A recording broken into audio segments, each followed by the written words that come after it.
Okay, അപ്പോൾ hello students. അപ്പോൾ നമ്മൾ കഴിഞ്ഞ ക്ലാസ്സിൽ നമ്മൾ ട്രീസിൻ്റെ ബാക്കി കണ്ടിന്യൂഷനാണ് നോക്കുന്നത്. കഴിഞ്ഞ ക്ലാസ്സിൽ നമ്മൾ പ്രോപ്പർട്ടീസ് ഓഫ് ട്രീസ് ആണ് പഠിച്ചത് അല്ലേ? 4 പ്രോപ്പർട്ടീസ് പഠിച്ചു. നിങ്ങൾക്ക് അതൊക്കെ മനസ്സിലായെന്ന് ഞാൻ വിചാരിക്കുന്നു. ഡീറ്റെയിൽഡായിട്ട് നോട്ടും ഞാൻ തന്നിട്ടുണ്ടായിരുന്നു.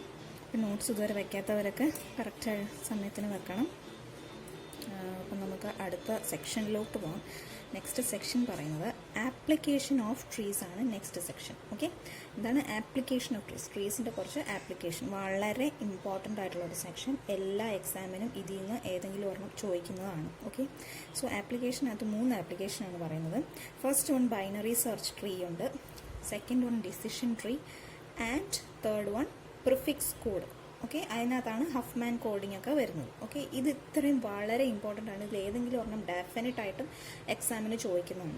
ഓക്കെ, സോ നമുക്ക് ആദ്യം എന്താണ് ബൈനറി ട്രീ എന്ന് നോക്കാം. ബൈനറി സെർച്ച് ട്രീ അതെന്താണെന്ന് ആദ്യം നോക്കാം. സോ ശ്രദ്ധിക്കാം, binary search tree. It is a binary tree in which each child of a vertex is designated as a right or left child. എന്താണ് വേർട്ടെക്സിലെ ചൈൽഡിനെ എങ്ങനെയാണ് ഡെസിഗ്നേറ്റ് ചെയ്യുന്നത്? റൈറ്റ് ചൈൽഡ് അല്ലെങ്കിൽ ലെഫ്റ്റ് ചൈൽഡ് എന്നാണ് ഡെസിഗ്നേറ്റ് ചെയ്യുന്നത്. എങ്ങനെ? വേർട്ടെക്സിന്റെ ചൈൽഡിനെ. Okay, no vertex has more than 1 right child or left child. ഓരോ വേർട്ടെക്സിനും ഒന്നിൽ കൂടുതൽ റൈറ്റ് ചൈൽഡോ അല്ലെങ്കിൽ ലെഫ്റ്റ് ചൈൽഡോ ഉണ്ടാവില്ല. And each vertex is labelled with a key. ഓരോ വേർട്ടെക്സിനും ഒരു ലേബലുണ്ട്. ആ കൊടുക്കുന്ന ലേബലിനെ നമ്മൾ കീ എന്നാണ് പറയുന്നത്. ആ കീ എന്ന് പറയുന്നത് നമുക്ക് തന്നിരിക്കുന്ന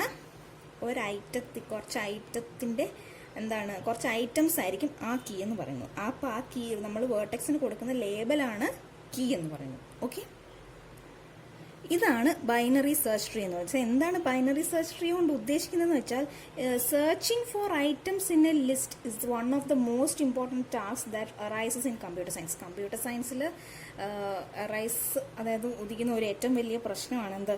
നമ്മൾ ഒരു ലിസ്റ്റ് തന്നിട്ടുണ്ടെങ്കിൽ ആ ലിസ്റ്റിനകത്ത് ഒരു ഐറ്റത്തിനെ സെർച്ച് ചെയ്യുക എന്നുള്ളത്. ഓക്കെ, സോ അതിനെ പരിഹരിക്കാൻ വേണ്ടി, പെട്ടെന്ന് നടത്താൻ വേണ്ടിയിട്ട് ഉപയോഗിക്കുന്ന ഒരു ആപ്ലിക്കേഷനാണ് ബൈനറി സെർച്ച് ട്രീ എന്ന് പറയുന്നത്. അപ്പോൾ എന്താണ് ബൈനറി സെർച്ച് ട്രീയിൽ പറയുന്നത്? It is a binary tree in which each child of a vertex is designated as a right or left child. എന്താണ്? വേർട്ടെക്സിനെ ഓരോ ചൈൽഡിനെ എങ്ങനെയാണ് ഡെസിഗ്നേറ്റ് ചെയ്തിരിക്കുന്നത്? റൈറ്റ് ചൈൽഡ് അല്ലെങ്കിൽ ലെഫ്റ്റ് ചൈൽഡ്. പിന്നെ വേർട്ടെക്സിന് ഒന്നിൽ കൂടുതൽ റൈറ്റ് ചൈൽഡോ ലെഫ്റ്റ് ചൈൽഡോ ഉണ്ടായിരിക്കില്ല. And each vertex is labelled with a key which is one of the items. നമുക്ക് കുറച്ച് ഐറ്റംസ് തരുമല്ലോ, ആ ഐറ്റത്തിനെയാണ് നമ്മൾ എന്ത് ചെയ്യുന്നത്? ബൈനറി സെർച്ച് ചെയ്യുന്നത്. ഓക്കെ, ആ ഐറ്റം ആയിരിക്കും അവിടെ കീ എന്ന് പറയുന്നത്. ആ കീ ആയിരിക്കും എന്ത്? വേർട്ടെക്സിന്റെ ലേബൽ. ഓക്കെ, ഇനി എങ്ങനെയാണ് ബൈനറി സെർച്ച് ട്രീയിൽ പ്രൊസീജിയർ എന്ന് നമുക്ക് നോക്കാം. ഓക്കെ, സോ പ്രൊസീജിയർ നോക്കാം. First point, start with a tree containing just 1 vertex, namely the root. Okay, ആദ്യം നമ്മൾ എവിടെ നിന്ന് തുടങ്ങുന്നു? നമ്മുടെ ട്രീയുടെ റൂട്ട് ഉണ്ടല്ലോ, ആ റൂട്ടിൽ നിന്ന് തുടങ്ങുന്നു. Okay, the first item in the list. നമുക്ക് കുറച്ച് ലിസ്റ്റ് ഓഫ് ഐറ്റംസ് തരും, അതിൽ നിന്ന് നമ്മൾ ഫസ്റ്റ് ഐറ്റം എടുക്കുക, എന്നിട്ട് അത് റൂട്ടാക്കി എടുക്കുക. അതാണ് നമ്മൾ ഇപ്പോൾ പ്രൊസീജിയറിൽ ഏറ്റവും ആദ്യം ചെയ്യുന്ന സ്റ്റെപ്പ് എന്ന് പറയുന്നത്. Okay, the first item in list is assigned as the key of the root. Okay, അപ്പം നമുക്ക് തന്നിരിക്കുന്ന ലിസ്റ്റ് ഓഫ് ഐറ്റംസിനകത്തെ ഫസ്റ്റ് ഐറ്റത്തിനെയാണ് നമ്മൾ ആ റൂട്ടിന്റെ കീ ആയിട്ട് എടുക്കുന്നത്. ഓക്കെ, അതാണ് സെക്കൻഡ് സ്റ്റെപ്പ് പറയുന്നത്. To add a new item. ഇനി നമ്മളൊരു പുതിയ ഐറ്റം അതിലേക്ക് ആഡ് ചെയ്യണമെങ്കിൽ എന്ത് ചെയ്യണം എന്നാണ് പറയുന്നത്. Okay, to add a new item, first compare it with the keys of vertices already in the tree, starting at the root and moving to the left if the item is less than the key of the respective vertex if this vertex has a child, or moving to the right if the item is greater than the key of the respective vertex if this vertex has a right child. Okay, അപ്പം example പറയുമ്പോൾ നിങ്ങൾക്ക് മനസ്സിലാവും. ഇങ്ങനെ എക്സാമ്പിളോട് കൂടി ഈ procedure പഠിച്ചാലേ നിങ്ങൾക്ക് procedure എഴുതാൻ പറ്റൂ. നിങ്ങളുടെ സ്വന്തം വേർഡ്സിൽ എഴുതാം മനസ്സിലായിട്ടുണ്ടെങ്കിൽ. ഓക്കെ, സോ ഇതിൻ്റെ തേർഡ് സ്റ്റെപ്പ് പറയുന്നത് എന്താണ്? നമ്മളിപ്പോൾ നമുക്ക് തന്നിരിക്കുന്ന ലിസ്റ്റ് ഓഫ് ഐറ്റത്തിനകത്ത് നമ്മൾ റൂട്ട് എടുത്തു. ആ റൂട്ടിന് നമ്മൾ ആ ലിസ്റ്റ് ഓഫ് ഐറ്റത്തിലെ ഫസ്റ്റ് എന്താണ് ഐറ്റം ആ റൂട്ടിന് കീ ആയിട്ട് കൊടുത്തു. എന്നിട്ട് നമ്മൾ എന്ത് ചെയ്യും? എന്നിട്ട് നെക്സ്റ്റ് വരുന്ന ഐറ്റത്തിനെ ഈ കീയുമായിട്ട് കമ്പയർ ചെയ്യുക. കമ്പയർ ചെയ്യുമ്പോൾ ഈ കീയുമായിട്ട് ഗ്രേറ്റർ ആണ് വരുന്നതെങ്കിൽ നമ്മൾ അതിനെ റൈറ്റ് സൈഡിലും അതുപോലെ റൈറ്റ് ചൈൽഡായിട്ടും അതുപോലെ ലെഫ്റ്റ് സ്മോൾ ആണ് വരുന്നതെങ്കിൽ അതിനെ നമ്മൾ ലെഫ്റ്റ് ചൈൽഡാക്കി മാറ്റുന്നു. ഓക്കെ, ലെഫ്റ്റ് ചൈൽഡ് ഉണ്ടെങ്കിൽ അതിനെ ലെഫ്റ്റ് ചൈൽഡായിട്ടും റൈറ്റ് ചൈൽഡ് ഉണ്ടെങ്കിൽ അതിനെ റൈറ്റ് ചൈൽഡാക്കി മാറ്റുന്നു. അതാണ് തേർഡ് പോയിന്റ് പറയുന്നത്. ഓക്കെ, ഞാനൊരു എക്സാമ്പിൾ പറയുന്നുണ്ട്, ആ എക്സാമ്പിൾ പറയുമ്പോൾ നിങ്ങൾക്ക് മനസ്സിലാവും. ഈ നെക്സ്റ്റ് പോയിന്റ് പറയുന്നത് എന്താണ്? When the item is less than the respective vertex and this vertex has no left child. ഇനി ലെഫ്റ്റ് ചൈൽഡ് ഇല്ലെങ്കിൽ നമ്മൾ അവിടെ എന്ത് ചെയ്യും? ലെഫ്റ്റ് ചൈൽഡ് ഇല്ലെങ്കിൽ നമ്മൾ അവിടെ ഒരു പുതിയ വേർട്ടെക്സ് മാർക്ക് ചെയ്തിട്ട് ആ വേർട്ടെക്സിന് ആ ഐറ്റത്തിന്റെ കീയെ മാർക്ക് ചെയ്യും. Okay, so then a new vertex with this item as its key is inserted as a new left child. Okay, ഇനി എന്താണ് ഫോർത്ത് സ്റ്റെപ്പ് എന്താണ് പറയുന്നത്? ഫിഫ്ത്ത് സ്റ്റെപ്പ് പറയുന്നത് similarly when the item is greater than, അതുപോലെ greater ആണെങ്കിലോ greater than ആണെങ്കിൽ and this vertex has no right child ഇല്ലെങ്കിൽ എന്ത് സംഭവിക്കും? Then a new vertex with this item as its key is inserted as a right child. Okay, നമുക്കിതൊരു example വെച്ച് നോക്കാം. Okay, ഇതാണ് ഒരു ബൈനറി ട്രീ സെർച്ച് ട്രീയുടെ ഒരു സിമ്പിൾ എക്സാമ്പിൾ ആണ്. ഇവിടെ ഒരു സിമ്പിൾ എക്സാമ്പിൾ ആണ്. ഓക്കെ, നിങ്ങളുടെ ടെക്സ്റ്റിനകത്ത് വേറൊരു എക്സാമ്പിൾ കൊടുത്തിട്ടുണ്ടാകും, നമുക്ക് ഡിസ്കസ് ചെയ്യാം. ഇത് വെറും നിങ്ങൾക്ക് ആ കൺസെപ്റ്റ്, ആ പ്രൊസീജിയർ എന്താണെന്ന് മനസ്സിലാക്കാൻ വേണ്ടിയിട്ട് ഞാൻ എടുത്തേക്കുന്ന ഒരു സിമ്പിൾ എക്സാമ്പിൾ ആണ്. അപ്പം നമുക്ക് കുറച്ച് ഐറ്റംസ് ഇവിടെ തന്നിട്ടുണ്ട്, കുറച്ച് നമ്പേഴ്സ് ആണ് ഇവിടെ നമുക്ക് നമ്പേഴ്സ് ആയിട്ടാണ് തന്നിരിക്കുന്ന കുറച്ച് ഐറ്റംസ് അല്ലേ. ഈ ഐറ്റത്തിൽ നമ്മൾ ആ ഫസ്റ്റ് വേർട്ടെക്സ്, ഇതാണ് ഫസ്റ്റ് വേർട്ടെക്സ്. ഫസ്റ്റ് വേർട്ടെക്സിന് നമ്മൾ നമുക്ക് തന്നിരിക്കുന്ന ലിസ്റ്റ് ഓഫ് ഐറ്റത്തിലെ ഫസ്റ്റ് ഐറ്റത്തിന് നമ്മൾ അതിന്റെ കീ ആയിട്ട് കൊടുത്തു. അതാണ് ഫസ്റ്റ് വേർട്ടെക്സിന് നമ്മൾ 12 എന്ന് എടുത്തത്. ഓക്കെ, അത് മനസ്സിലായല്ലോ. സോ ഫസ്റ്റ് വേർട്ടെക്സ് നമ്മൾ 12 എടുത്തു. എന്നിട്ട് നമ്മൾ നെക്സ്റ്റ് ഐറ്റം ഏതാണ്? ഇനി അടുത്ത ഐറ്റത്തിന് എവിടെയാണ് ലൊക്കേറ്റ് ചെയ്യുന്നതെന്നാണ് നോക്കുന്നത്. നെക്സ്റ്റ് ഐറ്റം 15 ആണ്. ഓക്കെ, ഈ 15 എന്ന് പറയുന്നത് നമ്മൾ 12 ആയിട്ട് നമ്മുടെ ഈ റൂട്ട്, ഇതാണ് നമ്മുടെ റൂട്ട് എന്ന് പറയുന്നത്. ഓക്കെ, ഈ 12 ആയിട്ട് കമ്പയർ ചെയ്യുക. അപ്പം 12 ആയിട്ട് കമ്പയർ ചെയ്യുമ്പോൾ 15 എന്താണ്? ഗ്രേറ്റർ ആണ്. അങ്ങനെ ഗ്രേറ്റർ ആയിട്ട് വരുന്നതിനെ റൈറ്റ് സൈഡിലും സ്മോളസ്റ്റ് ആണ് വരുന്നതെങ്കിൽ അതിനെ ലെഫ്റ്റ് സൈഡിലും ആക്കണമെന്നാണ് നമ്മുടെ പ്രൊസീജിയർ പറയുന്നത്. ഓക്കെ, സോ ഇവിടെ 15 ആണ്. നോക്കിയേ, 15 12-നെക്കാട്ടിലും ഗ്രേറ്റർ ആണ്. അപ്പോൾ 15 നമ്മൾ എവിടെ കൊടുക്കുന്നു? റൈറ്റ് സൈഡിൽ കൊടുക്കുന്നു. അതാണ് ഇവിടെ 15 റൈറ്റ് സൈഡിൽ കൊടുത്തിരിക്കുന്നത്. ഇനി നെക്സ്റ്റ് 11 നമ്മൾ 12 ആയിട്ട് കമ്പയർ ചെയ്യാം. 12 ആയിട്ട് കമ്പയർ ചെയ്യുമ്പോൾ 11 സ്മോൾ ആണ് അല്ലേ. അപ്പോൾ അതുകൊണ്ട് നമ്മൾ അതിനെ റൈറ്റ് സൈഡിലേക്ക് മാറ്റി എഴുതിയിരിക്കുന്നു. അതുകൊണ്ടാണ് ഇവിടെ 11 വന്നത്. ഇനി നെക്സ്റ്റ് നമ്പർ ഏതാണ്? 9. അപ്പോൾ ഇത്രയും നമ്മൾ അലോക്കേറ്റ് ചെയ്തു. ഇനി 9 നോക്കുക. 9 എന്ന് പറയുമ്പോൾ 12-നെക്കാട്ടിലും ചെറുതാണ് അല്ലേ. അപ്പോൾ ചെറുതാകുമ്പോൾ നമ്മൾ എങ്ങോട്ട് പോകണം? ലെഫ്റ്റ് സൈഡിലേക്കാണ് പോകേണ്ടത്. സോ ലെഫ്റ്റ് സൈഡിൽ ഇവിടെ എന്തുണ്ട്? 11 ഉണ്ട്. അപ്പം 9 എന്ന് പറയുന്നത് വീണ്ടും 11-നെക്കാളും ചെറുതാണ്. അപ്പം എന്ത് ചെയ്യണം? ഈ 11-ന്റെ ലെഫ്റ്റ് സൈഡിലേക്ക് 9-നെ നമ്മൾ കൊടുക്കുക. ഓക്കെ, ഇനി നെക്സ്റ്റ് നോക്കിയാൽ 5 എന്ന് പറയുന്നത് 12-നെക്കാളും ചെറുതാണ്. അതുകൊണ്ട് നമ്മൾ ലെഫ്റ്റിലേക്ക് പോവാം. 11-നെക്കാളും ചെറുതാണ്. അപ്പം 11-ന്റെ ലെഫ്റ്റിലേക്ക് പോയി. വീണ്ടും 9-നെക്കാളും ചെറുതാണ്. അപ്പം 9-ന്റെ ലെഫ്റ്റിൽ നമ്മൾ 5-നെ കൊടുത്തു. ഓക്കെ, ഇത്ര മനസ്സിലായല്ലോ. ഇനി 21, അപ്പം ഇത്രയും നമ്മൾ കൊടുത്തു. ഇനി 21 ആണ് വരുന്നത്. 21 എന്ന് പറയുന്നത് വീണ്ടും 12 ആയിട്ട് കമ്പയർ ചെയ്യുക. 21 എന്ന് പറയുമ്പോൾ 12-ന്റെ ലാർജസ്റ്റ് ആണ് അല്ലേ. അപ്പം നമ്മൾ എന്ത് ചെയ്യുന്നു? 12-ന്റെ റൈറ്റ് സൈഡിലേക്ക് പോകുന്നു. എന്നിട്ട് എന്താ? 15-ആയിട്ട് കമ്പയർ ചെയ്യുക. 15-ആയിട്ട് കമ്പയർ ചെയ്യുമ്പോൾ 21 എന്ന് പറയുന്നത് എന്താണ്? കൂടുതലാണ്. അപ്പം 15-ന്റെ റൈറ്റ് സൈഡിലേക്ക് പോവാം. ഓക്കെ, അതാണ് ഇവിടെ 21 എന്ന് എഴുതിയിരിക്കുന്നത്. ഇനി 25 എന്ന് പറയുന്നത് 12-നെക്കാട്ടിലും ലാർജസ്റ്റ് ആയതുകൊണ്ട് 21-ന്റെ റൈറ്റ് സൈഡിൽ പോയി. വീണ്ടും 15-നെക്കാളും ലാർജസ്റ്റ് ആണ് 25, അതുകൊണ്ട് 15-ന്റെ റൈറ്റ് സൈഡിൽ പോയി. വീണ്ടും 21-നെക്കാട്ടിലും ലാർജസ്റ്റ് ആണ് 25, അതുകൊണ്ട് 21-ന്റെ റൈറ്റ് സൈഡിലേക്ക് പോയി. ഓക്കെ, അതുകൊണ്ട് ഇവിടെ 25 വന്നു. ഇനി നെക്സ്റ്റ് നമ്പർ ഏതാണ്? 4 ആണ്. ഈ 4 നമ്മൾ 12 ആയിട്ട് കമ്പയർ ചെയ്തേ സ്മോളസ്റ്റ് ആണ്. സോ നമ്മൾ എങ്ങോട്ട് പോകണം? ലെഫ്റ്റ് സൈഡിലേക്ക് പോകണം. സോ 11 ആയിട്ട് വീണ്ടും കമ്പയർ ചെയ്യുക. 11 ആയിട്ട് കമ്പയർ ചെയ്യുമ്പോൾ വീണ്ടും 4 സ്മോൾ ആണ്. അതുകൊണ്ട് നമ്മൾ വീണ്ടും 11-ന്റെ ലെഫ്റ്റ് സൈഡിലേക്ക് പോയി. വീണ്ടും 9 ആയിട്ട് കമ്പയർ ചെയ്യുക. 9 ആയിട്ട് കമ്പയർ ചെയ്യുമ്പോൾ വീണ്ടും സ്മോൾ ആണ്. സോ വീണ്ടും ലെഫ്റ്റ് സൈഡിലേക്ക് പോയി. നെക്സ്റ്റ് 5 കമ്പയർ ചെയ്യുക. 5 ആയിട്ട് കമ്പയർ ചെയ്യുമ്പോൾ വീണ്ടും സ്മോൾ ആയതുകൊണ്ട് നമ്മൾ 5-ന്റെ ലെഫ്റ്റിലേക്ക് 4-നെ മാർക്ക് ചെയ്യും. ഓക്കെ, ഇനി 6 ആണ് വന്നിരിക്കുന്നത്. 6 12-നെക്കാളും ചെറുതാണ്, അതുകൊണ്ട് ലെഫ്റ്റ് സൈഡിലേക്ക് വന്നു. 11-നെക്കാളും ചെറുതാണ്, അതുകൊണ്ട് ലെഫ്റ്റ് സൈഡിലേക്ക് വന്നു. പക്ഷെ 9-നെക്കാട്ടിലും എന്താണ്? ചെറുതാണ്. ഓക്കെ, സോറി, ഞാൻ ഒന്നുകൂടെ പറയാം. സോ നമുക്ക് ഇനി അലോക്കേറ്റ് ചെയ്യേണ്ടത് ഏതാണ്? 6 ആണ് അല്ലേ. അപ്പോൾ 6 എടുക്കുക. 6 12-നെക്കാട്ടിലും സ്മോളസ്റ്റ് ആയതുകൊണ്ട് നമ്മൾ ലെഫ്റ്റ് സൈഡിലേക്ക് വന്നു. വീണ്ടും 6 11 ആയിട്ട് കമ്പയർ ചെയ്യുക. 11 ആയിട്ട് സ്മോൾ ആയതുകൊണ്ട് 11-ന്റെ ലെഫ്റ്റ് സൈഡിലേക്ക് വന്നു. വീണ്ടും 9 ആയിട്ട് കമ്പയർ ചെയ്യുക. വീണ്ടും 9 ആയിട്ട് സ്മോൾ ആയതുകൊണ്ട് നമ്മൾ വീണ്ടും 9ന്റെ ലെഫ്റ്റ് സൈഡിലേക്ക് വന്നു. പിന്നെ 5 ആയിട്ട് കമ്പയർ ചെയ്യാം. 5 ആയിട്ട് കമ്പയർ ചെയ്യുമ്പോൾ എന്താണ്, 6 ഗ്രേറ്റസ്റ്റ് നമ്പർ ആണ് അല്ലേ. അതുകൊണ്ട് 5ന്റെ റൈറ്റ് സൈഡിലേക്ക് നമ്മൾ 6നെ മാർക്ക് ചെയ്തു. എന്തുകൊണ്ടാണ് 6നെ മാർക്ക് ചെയ്തത്? 5നേക്കാളും ഗ്രേറ്റസ്റ്റ് ആണ് 6. അതുകൊണ്ടാണ് നമ്മൾ ബിഗ്ഗർ നമ്പർ ആണ് 5നേക്കാളും ബിഗ്ഗർ നമ്പർ ആണ് 6. അതുകൊണ്ട് നമ്മൾ 6നെ 5ന്റെ റൈറ്റ് സൈഡിലേക്ക് അലോക്കേറ്റ് ചെയ്തു. ഓക്കെ, ഇനി നെക്സ്റ്റ് നമ്പർ ഏതാണ്? 10 ആണ്. ഓക്കെ, ഈ 10 12നെ വെച്ച് കമ്പയർ ചെയ്യുക, ചെറുതാണ്, അതുകൊണ്ട് 12ന്റെ ലെഫ്റ്റ് സൈഡിലേക്ക് പോയി. വീണ്ടും 11നെ വെച്ച് കമ്പയർ ചെയ്തു, ചെറുതാണ്, അതുകൊണ്ട് 11ന്റെ ലെഫ്റ്റ് സൈഡിലേക്ക് പോയി. വീണ്ടും 9 വെച്ച് കമ്പയർ ചെയ്തു, 9നേക്കാളും ഗ്രേറ്റർ ആയതുകൊണ്ട് 9ന്റെ റൈറ്റ് സൈഡിൽ 10നെ മാർക്ക് ചെയ്തു. സോ ഇങ്ങനെയാണ് ഒരു ബൈനറി സെർച്ച് ട്രീ ചെയ്യുന്നത്. നിങ്ങൾക്ക് ഈ പ്രൊസീജിയർ, ഈ ഒരു പ്രോബ്ലം മനസ്സിലായാൽ നിങ്ങൾക്ക് ആ പ്രൊസീജിയർ വായിച്ചാൽ പെട്ടെന്ന് മനസ്സിലാവും. ഇനി ഒരു എക്സാമ്പിളും കൂടി ഉണ്ട്. ആ എക്സാമ്പിൾ നിങ്ങളുടെ ടെക്സ്റ്റിലായിട്ടുള്ള സോൾവ് ആയിട്ടുള്ള ഒരു എക്സാമ്പിളാണ്. അതുകൂടെ ഞാൻ എക്സ്പ്ലെയിൻ ചെയ്തു തരാം. ഓക്കെ, അപ്പോൾ ബൈനറി സെർച്ച് ട്രീയുടെ ഒരു എക്സാമ്പിളും കൂടെ ഞങ്ങൾ ടെക്സ്റ്റിൽ സോൾവ് ചെയ്തിട്ടുള്ള ഒരു എക്സാമ്പിളും കൂടെ നമുക്ക് നോക്കാം. Okay, form a binary search tree for the words mathematics, physics, geography, zoology, meteorology, geology, psychology and physiology and chemistry. Okay, ഇത്രയാണ് നമ്മുടെ ഐറ്റംസ് എന്ന് പറയുന്നത്. ഓക്കെ, എങ്ങനെയാണ് ബൈനറി സെർച്ച് ട്രീ ഫോം ചെയ്യേണ്ടത്? യൂസിങ് ആൽഫബറ്റിക്കൽ ഓർഡർ നമ്മുടെ കൊടുത്തിട്ടുണ്ട്. അപ്പം നമ്മൾ ആദ്യം ചെയ്ത പ്രോബ്ലം എന്ന് പറഞ്ഞാൽ നമ്പേഴ്സ് ആയതുകൊണ്ട് നമുക്ക് ജസ്റ്റ് ഗ്രേറ്റർ ഏതാ സ്മോളസ്റ്റ് ഏതാ നോക്കി ചെയ്താൽ മതിയായിരുന്നു. ഇവിടെ നോക്കി ആൽഫബറ്റിക്കൽ ഓർഡർ വെച്ചിട്ടാണ് നമുക്ക് നമുക്ക് തന്നിരിക്കുന്ന ഈ ഐറ്റത്തിനെ നമ്മൾ പ്ലേസ് ചെയ്യേണ്ടത്. ഓക്കെ, സോ ഫസ്റ്റ് നോക്കാം. ഈ ഒരു ഫിഗർ നിങ്ങൾ ശ്രദ്ധിക്കുക. ഈ ഫിഗർ നോക്കുമ്പോൾ നിങ്ങൾക്ക് മനസ്സിലാവും. Figure 1 displays the steps used to construct this binary search tree. Okay, ഇത് ഈ വേർഡ്സ് യൂസ് ചെയ്ത് ബൈനറി സെർച്ച് ട്രീ കൺസ്ട്രക്ട് ചെയ്തിരിക്കുന്നതാണ് ഈ ഫിഗറിൽ കൊടുത്തിരിക്കുന്നത്. Okay, then because physics comes after mathematics. So ഇവിടെ ഫസ്റ്റ് ഐറ്റം ഏതാണ്? ഫസ്റ്റ് ഐറ്റം എന്ന് പറയുന്നത് മാത്തമാറ്റിക്സ് ആണ്. സോ അതിനെ നമ്മൾ ഒരു വേർട്ടെക്സ് ആയിട്ട് കൊടുത്തു.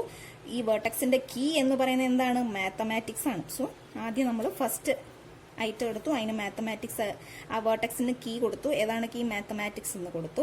ഇനി നെക്സ്റ്റ് ഏതാണ്? ഫിസിക്സ് ആണ്. ഓക്കെ, അപ്പൊ ശ്രദ്ധിക്കുക, ആൽഫബറ്റിക് ഓർഡർ വെച്ചാണ് ചെയ്യുന്നത്. സോ എം കഴിഞ്ഞിട്ടാണ് പി വരുന്നത് അല്ലേ. So M is less than P. അതുകൊണ്ട് പി എന്ന് പറയുന്നത് എന്താണ്? അപ്പോൾ എമ്മിനെക്കാട്ടിലും ഗ്രേറ്റർ ആണ്. ആൽഫബറ്റിക് എം കഴിഞ്ഞിട്ടാണല്ലോ പി വരുന്നത് ആൽഫബറ്റിക്കൽ ഓർഡർ വെച്ച് നോക്കുമ്പോൾ. സോ പി എന്ന് പറയുന്നത് എന്താണ്? എമ്മിനേക്കാളും ഗ്രേറ്റർ ആണ്. സോ മാത്തമാറ്റിക്സ് കഴിഞ്ഞ് ഫിസിക്സ് എവിടെ മാർക്ക് ചെയ്യാം? ഫിസിക്സ് മാത്തമാറ്റിക്സിനേക്കാളും ഗ്രേറ്റർ ആയത് കാരണം ഫിസിക്സ് എന്ന് പറയുന്നത് മാത്തമാറ്റിക്സിന്റെ റൈറ്റ് സൈഡിലേക്ക് മാർക്ക് ചെയ്തു. ഓക്കെ, അതാണ് ഇവിടെ കൊടുത്തിരിക്കുന്നത്. ഓക്കെ, ഇനി നെക്സ്റ്റ് ഏതാണ്? ജിയോഗ്രഫിയും മാത്തമാറ്റിക്സും കൂടെ കമ്പയർ ചെയ്യാം. ജോഗ്രഫിയും മാത്തമാറ്റിക്സും കൂടെ കമ്പയർ ചെയ്യുമ്പോൾ ഏതാണ് ചെറുത്? ജോഗ്രഫി അല്ലേ ചെറുത്, കാരണം ജി കഴിഞ്ഞാണ് എം വരുന്നത്. ഓക്കെ, അപ്പൊ ജോഗ്രഫിയാണ് ചെറുത്. അപ്പൊ നമ്മൾ എന്ത് ചെയ്യുക? മാത്തമാറ്റിക്സിന്റെ റൈറ്റ് സൈഡിലേക്ക് ജോഗ്രഫി ആഡ് ചെയ്യുക. അതാണ് ഇവിടെ മൂന്നാമത്തെ ഫിഗറിൽ കാണിച്ചിരിക്കുന്നത്. Geography is less than mathematics. അതുകൊണ്ട് ജോഗ്രഫി എവിടെ വരും? മാത്തമാറ്റിക്സിന്റെ ലെഫ്റ്റ് സൈഡിൽ വരും. അതായത് ലെസ് ദാൻ ആയിട്ട് വരുന്നതെല്ലാം ലെഫ്റ്റ് സൈഡിലും, ഗ്രേറ്റർ ദാൻ ആയിട്ട് വരുന്നതെല്ലാം റൈറ്റ് സൈഡിലുമാണ് മാർക്ക് ചെയ്യേണ്ടത്. അതാണ് ബൈനറി സെർച്ച് ട്രീയുടെ പ്രൊസീജിയർ പറയുന്നത്. ഓക്കെ, ഇനി നെക്സ്റ്റ് ഏതാണ്? സുവോളജി എന്ന് പറയുമ്പോൾ വീണ്ടും മാത്തമാറ്റിക്സ് ആയിട്ട് കമ്പയർ ചെയ്യാം. സുവോളജി വീണ്ടും മാത്തമാറ്റിക്സ് ആയിട്ട് കമ്പയർ ചെയ്യുമ്പോൾ അത് ഗ്രേറ്റർ ആണ് അല്ലെ. എം കഴിഞ്ഞാണ് ഇസഡ് വരുന്നത്. അതുകൊണ്ട് മാത്തമാറ്റിക്സിന്റെ റൈറ്റ് സൈഡിൽ പോവാം. അപ്പൊ റൈറ്റ് സൈഡിൽ ഇവിടെ എന്തുണ്ട്? ഫിസിക്സ് ഉണ്ട്. വീണ്ടും ഫിസിക്സുമായിട്ട് സുവോളജി കമ്പയർ ചെയ്യാം. ഫിസിക്സിനെക്കാട്ടിലും വലുതാണ് സുവോളജി. കാരണം എന്താ? പി കഴിഞ്ഞാണ് ഇസഡ് വരുന്നത്. സോ ഫിസിക്സ് ഇവിടെ ഫിസിക്സിന്റെ റൈറ്റ് സൈഡിൽ വരും സുവോളജി. അതാണ് ഇവിടെ സുവോളജി മാർക്ക് ചെയ്തിരിക്കുന്നത്. കാരണം എന്താ? Zoology is greater than physics and also zoology is greater than maths. അതുകൊണ്ട് റൈറ്റ് സൈഡിലേക്ക് വരും. ഓക്കെ, ഇനി നെക്സ്റ്റ് നോക്കാം. മെറ്റീരിയോളജി എന്ന് പറയുമ്പോൾ എന്താണ്? എം ആണ് അല്ലേ. ഇപ്പൊ രണ്ട് സെയിം ആയിട്ട് വന്നു. ഇപ്പൊ രണ്ട് സെയിം ആയിട്ട് വന്നാൽ നമുക്ക് ഒന്നില്ലെങ്കിൽ ലെഫ്റ്റ് സൈഡിലോ അല്ലെങ്കിൽ റൈറ്റ് സൈഡിലോ നമുക്ക് ഇഷ്ടമുള്ള സൈഡിലേക്ക് കൊടുക്കാം. ഓക്കെ, അപ്പൊ ഇവിടെ അവര് ഈ സൈഡിലേക്കാണ്, ഗ്രേറ്റർ സൈഡിലേക്കാണ് എടുത്തിരിക്കുന്നത്. നമുക്ക് ഇഷ്ടമുള്ള സൈഡിൽ കൊടുക്കാം. അതായത് സെയിം ആയിട്ട് നമ്പേഴ്സ് വന്നു കഴിഞ്ഞാൽ, ഇപ്പൊ നമ്മൾ ന്യൂമറിക്കലായിട്ട് പറയുകയാണെങ്കിൽ ഇപ്പൊ നമ്മൾ 12 അല്ലെങ്കിൽ 11 എടുത്തു കഴിഞ്ഞാൽ 11 2 തവണ വരുന്നുണ്ടെങ്കിൽ നമുക്ക് ഒന്നിലെ ലെഫ്റ്റിലേക്ക് പോകാം അല്ലെങ്കിൽ റൈറ്റിലേക്ക് പോകാം. പക്ഷെ ഇനിയും മുമ്പോട്ട് പോകുന്നതനുസരിച്ച് വീണ്ടും നമ്പേഴ്സ് റിപ്പീറ്റ് ചെയ്ത് വരുന്നുണ്ടെങ്കിൽ നമ്മൾ ആദ്യം ഏത് സൈഡിലേക്കാണോ പോയത് ആ സൈഡിലേക്ക് തന്നെ വീണ്ടും പോകാൻ പാടുള്ളൂ. അങ്ങനെ ഒരു റൂള് അതിന് ഉണ്ട്. ഓക്കെ, സോ ഇവിടെ നോക്കാം. എന്താണ് മെറ്റീരിയോളജിയാണ് നെക്സ്റ്റ് എടുത്തിരിക്കുന്നത്. സോ അത് നമുക്ക് ലെഫ്റ്റിലേക്കോ റൈറ്റിലേക്കോ പോകാം. ഇവിടെ അവർ റൈറ്റ് സൈഡിലേക്കാണ് പറഞ്ഞിരിക്കുന്നത്. സോ റൈറ്റ് സൈഡ് വരുമ്പം സുവോളജി വരെ വന്നു, ഫിസിക്സ് വന്നു. ഫിസിക്സിനെക്കാട്ടിലും എന്താണ്, ഫിസിക്സിനെക്കാട്ടിലും ചെറുതാണ് മെറ്റീരിയോളജി എന്ന് പറഞ്ഞു. കാരണം എന്താ, എം കഴിഞ്ഞാണ് പി വരുന്നത് അല്ലേ. അതുകൊണ്ട് ഫിസിക്സിന്റെ ലെഫ്റ്റ് സൈഡിൽ നമ്മൾ മെറ്റീരിയോളജി ആഡ് ചെയ്തു. അതുകൊണ്ടാണ് ഇവിടെ ഇത് വന്നത്. That is meteorology is greater than mathematics and meteorology less than physics ആയതുകൊണ്ട് ഫിസിക്സിന്റെ ലെഫ്റ്റ് സൈഡിൽ മെറ്റീരിയോളജി വന്നു. ഓക്കെ, ഇനി നെക്സ്റ്റ് ഏതാണ്, ജിയോളജി. ജിയോളജി എന്ന് പറയാൻ വീണ്ടും മാത്തമാറ്റിക്സ് ആയിട്ട് കമ്പയർ ചെയ്യാം. മാത്തമാറ്റിക്സ് ആയിട്ട് ജിയോളജി കമ്പയർ ചെയ്യുമ്പോൾ എവിടെ വരും, ലെഫ്റ്റ് സൈഡിൽ വരും. സോ ലെഫ്റ്റ് സൈഡിൽ നോക്കുക, ജിയോഗ്രഫി ഉണ്ട്, ജിയോളജി ഉണ്ട്. ഓക്കെ, അപ്പം നമ്മൾ ആദ്യം മെറ്റീരിയോളജി എങ്ങോട്ടേക്കാണ് കൊണ്ടത്, റൈറ്റ് സൈഡിലേക്കാണ് കൊണ്ടത് അല്ലേ. അതുകൊണ്ട് നമ്മളിവിടെ ജിയോഗ്രഫി രണ്ടും ജി രണ്ടും ഒരേ ലെറ്ററാണ് വന്നത് അല്ലേ. അതുകൊണ്ട് നമ്മൾ ഈ മെറ്റീരിയോളജി റൈറ്റ് സൈഡിൽ കൊണ്ടുപോയത് കൊണ്ട് ഈ ജിയോളജിയെ നമ്മൾ റൈറ്റ് സൈഡിലേക്ക് മാർക്ക് ചെയ്തു. അതാണ് ഇവിടെ ചെയ്തിരിക്കുന്നത്. That is geology is less than mathematics. അതുകൊണ്ട് ഈ ലെസ് ദാൻ ആയതുകൊണ്ട് മാത്തമാറ്റിക്സിന്റെ ലെഫ്റ്റ് സൈഡിൽ വന്നു. Also geology is greater than geography ആയതുകൊണ്ട് ജോഗ്രഫിയുടെ റൈറ്റ് സൈഡിൽ ജിയോളജി മാർക്ക് ചെയ്തു. ഓക്കെ, ഇനി സൈക്കോളജി. സൈക്കോളജി എങ്ങനെയാണ് വരുന്നത്, സൈക്കോളജി മാത്തമാറ്റിക്സ് ആയിട്ട് കമ്പയർ ചെയ്യുമ്പോൾ റൈറ്റ് സൈഡിൽ വന്നു. വീണ്ടും ഫിസിക്സ് ആയിട്ട് കമ്പയർ ചെയ്യുമ്പോൾ എങ്ങനെയാണ് വരുന്നത്, ഫിസിക്സിനെക്കാട്ടിലും വലുതാണ് സൈക്കോളജി അല്ലേ. Psychology is greater than physics. Also psychology is less than zoology അല്ലേ. സൈക്കോളജി ലെസ് ദാൻ സുവോളജി ആയതുകൊണ്ട് സുവോളജിയുടെ ലെഫ്റ്റ് സൈഡിൽ സൈക്കോളജി മാർക്ക് ചെയ്തു. ഓക്കെ, ഇപ്പം നിങ്ങൾ ഇതിൽ ഓർത്തിരിക്കേണ്ട കാര്യം എന്താണെന്ന് വെച്ചാൽ അതുപോലെ തന്നെയാണ് കെമിസ്ട്രി. കെമിസ്ട്രി എങ്ങനെയാണ് മാർക്ക് ചെയ്തിരിക്കുന്നത് നോക്കി. Chemistry is less than mathematics ആയതുകൊണ്ട് ലെഫ്റ്റ് സൈഡിൽ വന്നു. Okay, and also chemistry is less than geography ആയതുകൊണ്ട് ജോഗ്രഫിയുടെ ലെഫ്റ്റ് സൈഡിൽ കെമിസ്ട്രി മാർക്ക് ചെയ്തു. ഓക്കെ, അപ്പോൾ ഈ ഫിഗർ വളരെ ഇമ്പോർട്ടൻ്റ് ആണ്. നിങ്ങൾ ഈ ഒരു ബൈനറി സെർച്ച് ട്രീ വരയ്ക്കുമ്പോൾ ഓർത്തിരിക്കേണ്ടത് ആ പ്രൊസീജിയറാണ്. ആ പ്രൊസീജിയർ മനസ്സിലാക്കി കഴിഞ്ഞാൽ നിങ്ങൾക്ക് ഇതെല്ലാം ചെയ്യാൻ പറ്റും. സോ രണ്ടും ഒരു എക്സാമ്പിൾ വെച്ച് പ്രൊസീജിയർ പഠിക്കാം. അപ്പം നിങ്ങൾക്ക് മനസ്സിലാവും എന്താണ് ബൈനറി സെർച്ച് ട്രീ എന്ന്. എന്നിട്ട് നിങ്ങൾക്ക് സംശയം ഉണ്ടെങ്കിൽ നിങ്ങൾ എന്നോട് ഓരോരുത്തരായിട്ട് വിളിച്ച് ചോദിച്ചാൽ മതി, ഞാൻ പറഞ്ഞുതരാം. അപ്പം നോട്ട് എഴുതുമ്പോൾ ഈ ഒരു എക്സാമ്പിളും ഈ ഒരു ഫിഗറും വരച്ചോണ്ട് വേണം നോട്ട് എഴുതാൻ. ഓക്കെ, ഇനി ബൈനറി സെർച്ച് ട്രീക്ക് ഒരു അൽഗോരിതം ഉണ്ട്. ഓക്കെ, ഒരു അൽഗോരിതം ഉണ്ട്. നിങ്ങൾ കമ്പ്യൂട്ടർ സ്റ്റുഡൻസ് അതുകൊണ്ട് അൽഗോരിതം ഒക്കെ ഇഷ്ടംപോലെ പഠിക്കാനുണ്ടായിരിക്കും അല്ലേ. ആ അൽഗോരിതം ഉണ്ട്. ആ അൽഗോരിതം ഇതാണത്. ഓക്കെ, ഈ ഒരു മെത്തേഡിൽ തന്നെ അത് നിങ്ങൾ കാണാതെ പഠിക്കുമോ അല്ലാതെ പഠിക്കുമോ എങ്ങനെയെങ്കിലും പഠിച്ച് കാരണം ഈ അൽഗോരിതം ഒക്കെ ചോദിക്കുന്നതാണ്. ഈ നമ്മൾ ഇവിടെ തിയററ്റിക്കലായിട്ട് പറഞ്ഞ സെയിം സംഭവങ്ങളാണ് ഇവിടെയും പറഞ്ഞിരിക്കുന്നത്. ഓക്കെ, സോ അത് നിങ്ങൾ നോക്കി മനസ്സിലാക്കി എഴുതുക. എന്താണ് ബൈനറി സെർച്ച് ട്രീയുടെ അൽഗോരിതം, അതായത് locating and adding item to a binary search tree. അതിന്റെ അൽഗോരിതമാണ് ഈ കൊടുത്തിരിക്കുന്നത്. ഈ ഒരു സെയിം പ്രൊസീജിയറിൽ കൂടെ തന്നെ വേണം ചെയ്യാൻ, അതായത് അങ്ങോട്ടും ഇങ്ങോട്ടും മാറിപ്പോകരുത്. ഓക്കെ, സോ ഈ അൽഗോരിതം നിങ്ങൾ മനസ്സിലാക്കുക. പിന്നെ ഈ പ്രോബ്ലം നിങ്ങൾ ചെയ്ത് പഠിക്കുക. അപ്പോൾ വളരെ ഇമ്പോർട്ടൻ്റ് ആണ് ബൈനറി സെർച്ച് ട്രീ എന്ന് പറയുന്നത്. ഓക്കെ, അപ്പോൾ ആപ്ലിക്കേഷൻ ഓഫ് ട്രീസിനകത്ത് ആദ്യത്തേത് പഠിച്ചു ബൈനറി സെർച്ച് ട്രീ അല്ലേ. ഇനി സെക്കൻഡ് ആപ്ലിക്കേഷൻ ആണ് ഡിസിഷൻ ട്രീസ്. എന്താണ് ഡിസിഷൻ ട്രീസ് എന്നാണ് സെക്കൻഡ് ആപ്ലിക്കേഷൻ പറയുന്നത്. അതായത് ഡിസിഷൻ ട്രീസ് എന്ന് പറഞ്ഞ പോലെ പേര് പറയുന്ന പോലെ തന്നെ ഒരു സീരീസ് ഓഫ് ഡിസിഷൻ എടുത്തു കഴിഞ്ഞാൽ നമുക്ക് ലാസ്റ്റ് ഒരു സൊല്യൂഷൻ കിട്ടും. അതാണ് ഡിസിഷൻ ട്രീസ് കൊണ്ട് ഉദ്ദേശിക്കുന്നത്. Okay, rooted trees can be use to model problems in which a series of decision leads to a solution. Okay, അതായത് ഒരു സീരീസ് ഓഫ് ഡിസിഷൻ എടുത്തു കഴിഞ്ഞാൽ അതിനൊരു സൊല്യൂഷൻ കണ്ടുപിടിക്കുക. അതാണ് ഡിസിഷൻ ട്രീസ് കൊണ്ട് ഉദ്ദേശിക്കുന്നത്. For instance, a binary search tree can be used to locate items based on a series of comparison. അതായത് അതിന്റെ ഒരു എക്സാമ്പിൾ ആണ് ബൈനറി സെർച്ച് ട്രീ എന്ന് പറയുന്നത്. നമ്മൾ എങ്ങനെയാണ് ഐറ്റംസ് ലൊക്കേറ്റ് ചെയ്യുന്നത്, അതിനകത്ത് സീരീസ് ഓഫ് കമ്പാരിസൺസ് യൂസ് ചെയ്താണ് നമ്മൾ ബൈനറി സെർച്ച് ട്രീക്കകത്ത് ഐറ്റംസ് ലൊക്കേറ്റ് ചെയ്യുന്നത് അല്ലേ. അപ്പൊ അതുപോലെ ഒന്നാണ് ഡിസിഷൻ ട്രീ എന്ന് പറയുന്നത്. കുറെ ഡിസിഷൻ, അതായത് ഒരു സീരീസ് ഓഫ് ഡിസിഷൻ ഉണ്ടായിരിക്കും അതിനകത്ത് which leads to a solution. Okay, so എന്താണ് ഡിസിഷൻ ട്രീസ് പറയുന്നത്? A rooted tree in which each internal vertex correspond to a decision. എന്താണ് ഓരോ ഇന്റേണൽ വേർട്ടെക്സ് എന്തിനെയാണ് കറസ്പോണ്ട് ചെയ്യുന്നത്? ഡിസിഷനെയാണ് കറസ്പോണ്ട് ചെയ്യുന്നത്. With a sub tree at these vertices. ഈ വേർട്ടിസിൽ എന്താണ് ഒരു സബ് ട്രീസും കാണും. For each possible outcomes of the decision is called a decision tree. Okay, അപ്പോൾ ഡിസിഷൻ ട്രീ എന്താണെന്ന് അതിന്റെ ഡെഫിനേഷൻ നോക്കി നിങ്ങൾ പഠിച്ചു വെക്കാം. ഓക്കെ, ഡിസിഷൻ ട്രീ വളരെ ചെറുതാണ്, സിമ്പിളാണ്. അതുപോലെ ബൈനറി സെർച്ച് ട്രീയും സിമ്പിളാണ്. ഇത് രണ്ടും നിങ്ങൾ പഠിക്കാം.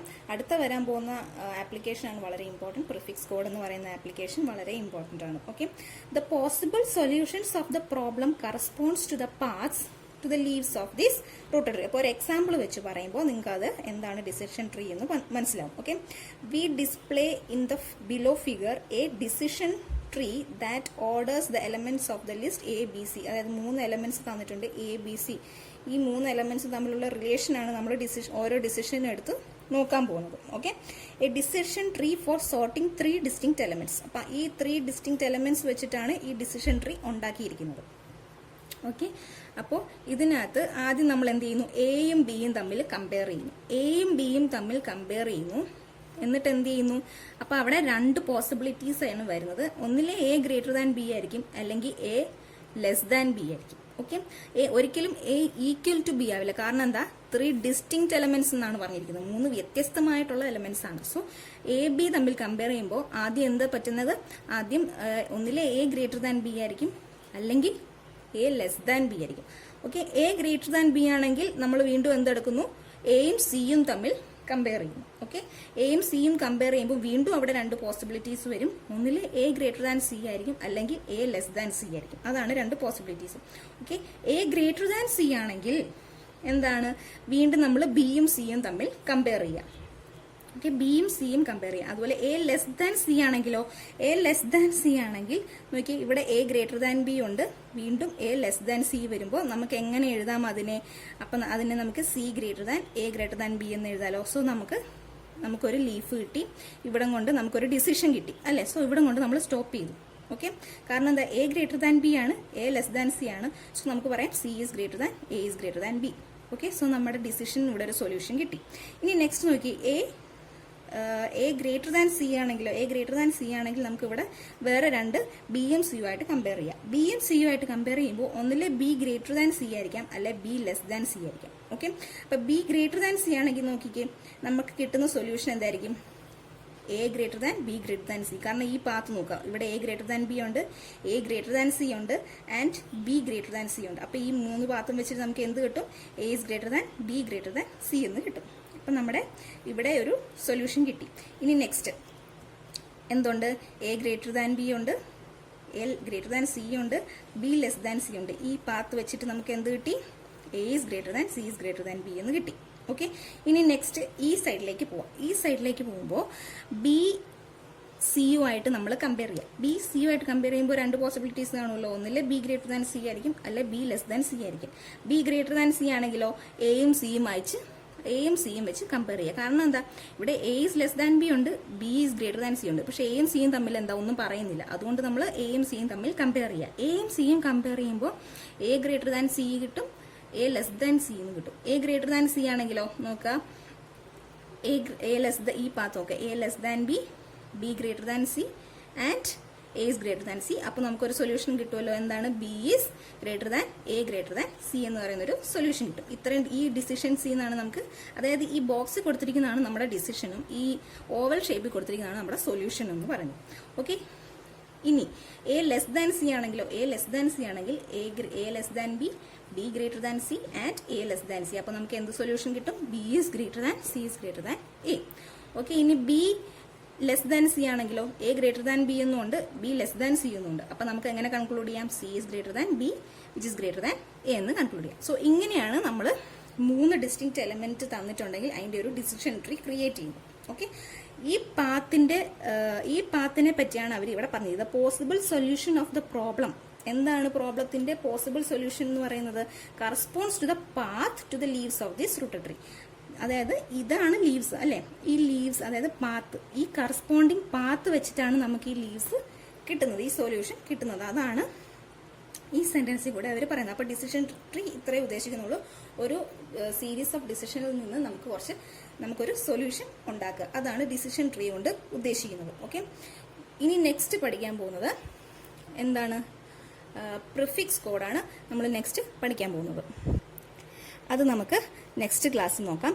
ഇപ്പം ഇത്രയും പഠിപ്പിച്ച ബൈനറി സെർച്ച് ട്രീയും ഡിസിഷൻ ട്രീയും നല്ലോണം നോക്കുക. നിങ്ങൾക്ക് മനസ്സിലായില്ലെങ്കിൽ ഡൗട്ട് എന്നോട് എപ്പം വേണമെങ്കിലും ചോദിക്കാം, ഞാൻ നിങ്ങൾക്ക് റെഫർ ചെയ്തിട്ട് പറഞ്ഞു തരുന്നതായിരിക്കും. ഓക്കെ, സോ ഇത്രയും പഠിപ്പിച്ച് മനസ്സിലായെന്ന് വിചാരിക്കുന്നു. ഇനി നമുക്ക് അടുത്ത ക്ലാസ്സിൽ ഒരു ആപ്ലിക്കേഷൻ കൂടെ പഠിക്കാനുണ്ട്. അതാണ് പ്രിഫിക്സ് കോഡും ഹഫ്മാൻ കോഡിങ്ങും. അത് രണ്ടും കൂടെ പറഞ്ഞാൽ ഈ സെക്ഷൻ തീരും. Okay, so thank you.